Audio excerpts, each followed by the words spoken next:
बिस्मिल्लाहिर्रहमानिर्रहीम। अस्सलाम वालेकुम फ्रेंड्स, दी अरब इन्फो चैनल में मैं आप सबको खुश आमदीद कहती हूँ। उम्मीद करती हूँ आप सब बिल्कुल ठीक होंगे। आज की वीडियो में हम बात करेंगे रूस की सऊदी अरब के लिए परवाज़ें बहाल करने के बारे में। लेकिन यहाँ पे रूस ने परवाज़ें बहाल करने पर कुछ शराइत रखी हैं। ये शराइत क्या हैं, किन शराइत पर रूस सऊदी अरब के लिए परवाज़ें बहाल कर रहा है, इन सब की तमाम डिटेल्स आप लोगों के साथ आज की वीडियो में शेयर करूँगी। लेकिन उससे पहले आपसे एक छोटी सी रिक्वेस्ट है कि अगर आप हमारे चैनल दी अरब इन्फो पर नए हैं तो हमारे चैनल को ज़रूर सब्सक्राइब कर लीजिए, वीडियो को लाइक कर लीजिए और वीडियो को लाजमी से लास्ट तक देख लीजिए। बेल आइकन को भी प्रेस कर लीजिए ताकि हमारी हर नई आने वाली वीडियो का नोटिफिकेशन सबसे पहले आप तक पहुंच सके। सऊदी अरब में मुकीम गैर मुल्कियों के लिए बहुत बड़ी खुशखबरी आ गई है। अब कोई भी शख्स जो अपने मुल्क जाना चाहता है और उसका इकामा एक्सपायर हो या इकामा वैलिड हो, शिरका बंद हो, मुसस्सा बंद हो या कफील छुट्टी ना लगा रहा हो या कोई भी मसला हो तो आप हमारे साथ रब्ता करें। हम इंशाल्लाह आपको 3 दिन के अंदर अंदर एम्बेसी के जरिए आपका खरूज लगाकर आपको आपके मुल्क वापस भेज देंगे। कोई भी इंडियन, पाकिस्तानी, नेपालियन, बांग्लादेशी, श्रीलंकन या किसी भी मुल्क का हो वो आसानी से बगैर किसी परेशानी के अपने मुल्क वापस जा सकता है। जी हाँ, स्क्रीन पर आपके सामने जो नंबर शो हो रहा है इस पर आप कांटेक्ट करें। इंशाल्लाह 3 दिन के अंदर अंदर आपको आपके मुल्क वापस भेज दिया जाएगा। मतलूब केस वाले रब्ता ना करें। शुक्रिया।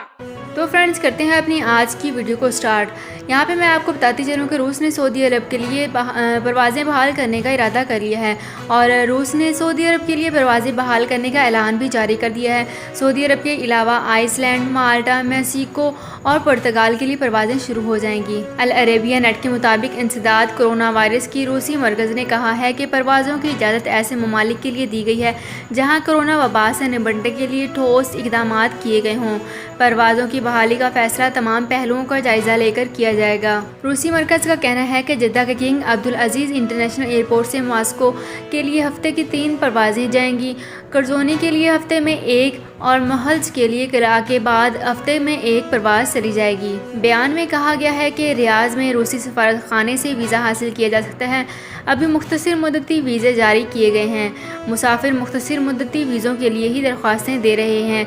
रूस की कौमी मरकज़ ने मज़ीद कहा है कि वीज़ा होल्डर्स मखसूस शहरों से ही होंगे जो कि सफ़र कर सकेंगे। अलबत्ता नए सियाहती वीज़े 30 दिन के लिए जारी किए जाएंगे। रूस ने अभी तक Armenia, Azerbaijan, Belarus, Kazakhstan, Vietnam और वनीला, यूनान, अल्मेनिया, Singapore, Serbia, Ethiopia, Qatar, Kyrgyzstan, जनूबी कोरिया, मिस्र, अमारात, Tanzania, Switzerland, Sri Lanka, Uzbekistan, Finland, Japan, Thailand, Maldives, Cuba और स्पेशल्स के लिए बैनुल-अक़वामी परवाज़ें बहाल की हैं।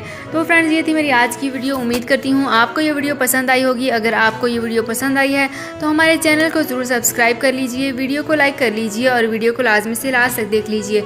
बेल आइकन को भी प्रेस कर लीजिए ताकि हमारी हर नई आने वाली वीडियो को नोटिफिकेशन सबसे पहले आप तक पहुंच सके। तो फ्रेंड्स, मिलते हैं एक नई वीडियो में एक बिल्कुल नई अपडेट के साथ। अपना बहुत ख्याल रखिएगा। अल्लाह हाफिज़।